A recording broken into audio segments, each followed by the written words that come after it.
안녕하세요. 오늘도 전래동 한 편을 들고 왔는데요. 제목은 효심 깊은 호랑이에요. 그냥 우연히 읽었다가 울컥했어요. 감동스러워서. 한 번씩 다시 동화책을 읽어보면 마음이 동심으로 돌아가는 것 같아요. 동화책은 어르신들의 치매 예방에도 도움이 된다고 합니다. 마음이 복잡하세요? 글씨가 크고 그림도 있는 동화책을 한번 읽어보세요.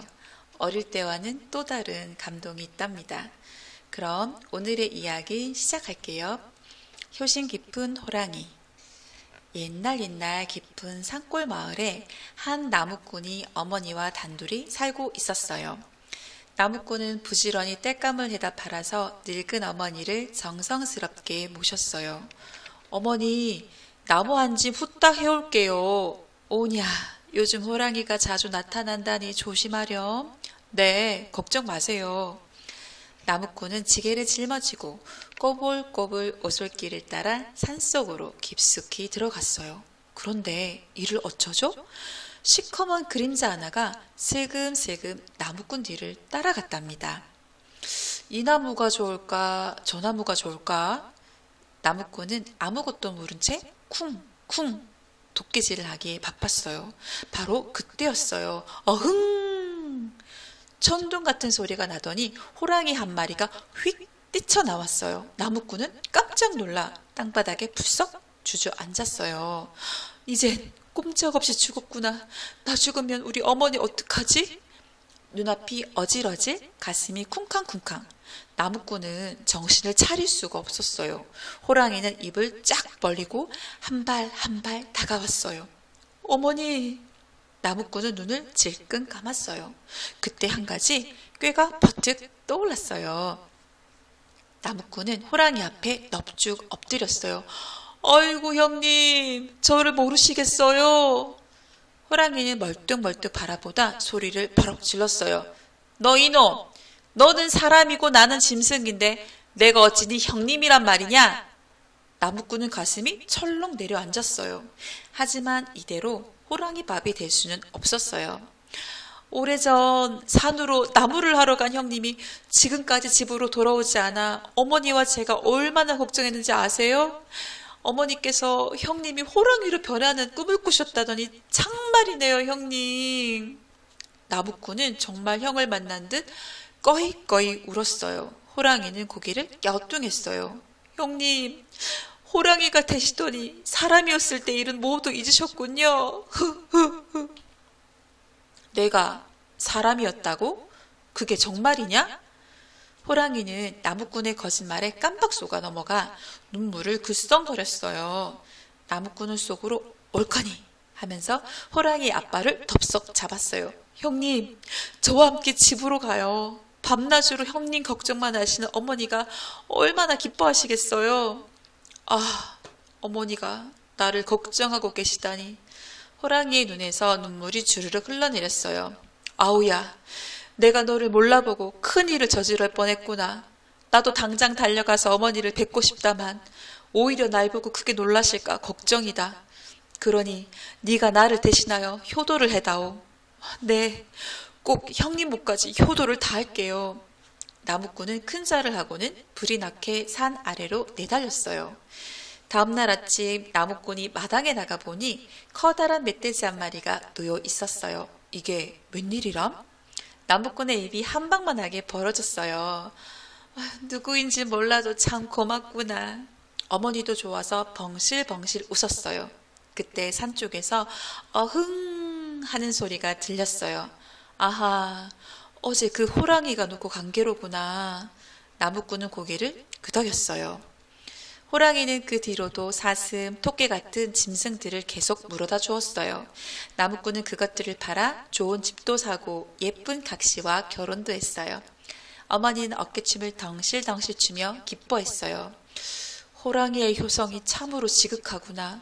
그 마음을 생각해서라도 내가 어머니를 더 잘 모셔야겠다. 나무꾼은 호랑이가 정말 형님처럼 느껴졌어요. 몇 년이 지난 뒤 어머니가 병이 나서 시름시름 앓다가 돌아가시고 말았어요.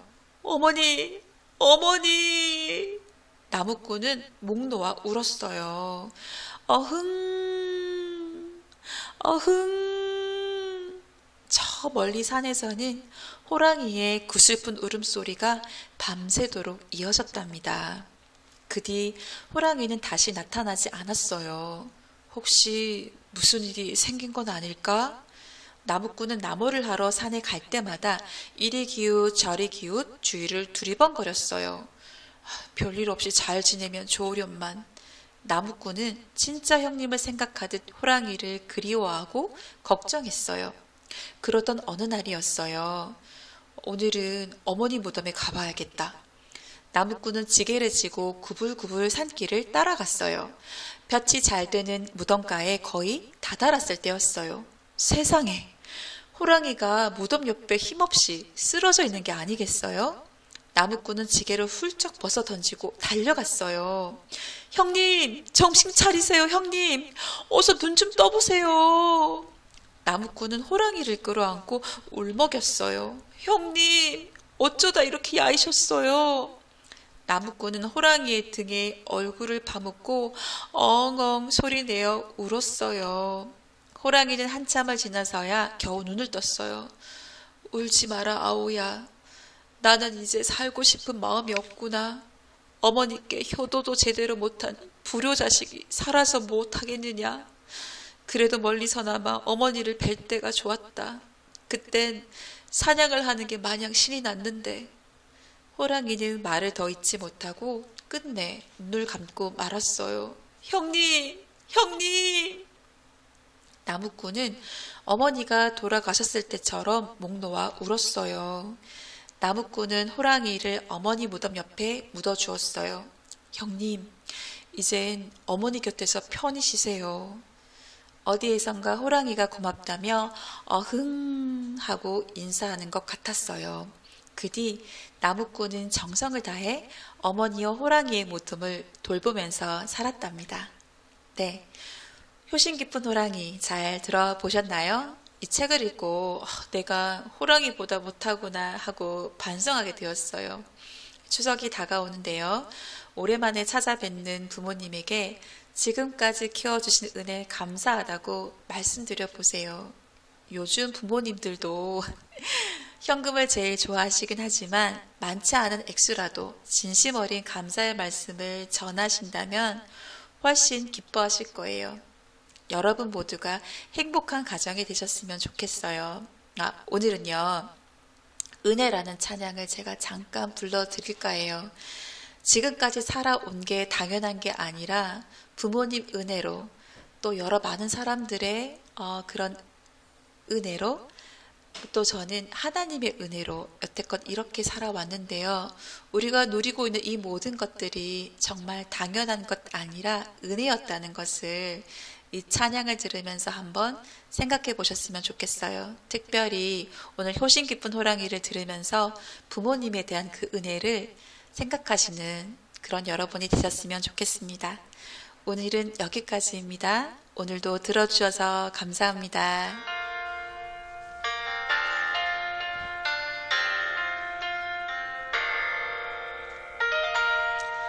내가 누려왔던 모든 것들을,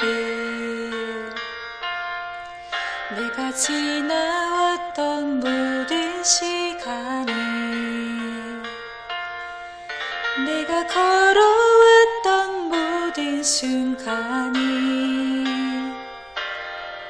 당연한 것 아니라 은혜였소.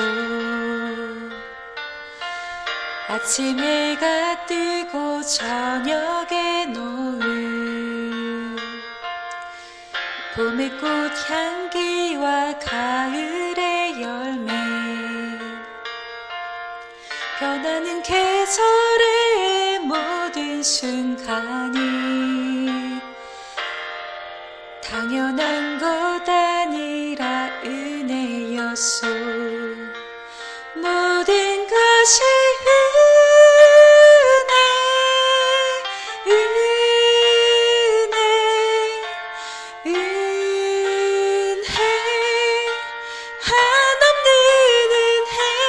내 삶에 당연한 건 하나도 없었던 것을 모든 것이 은혜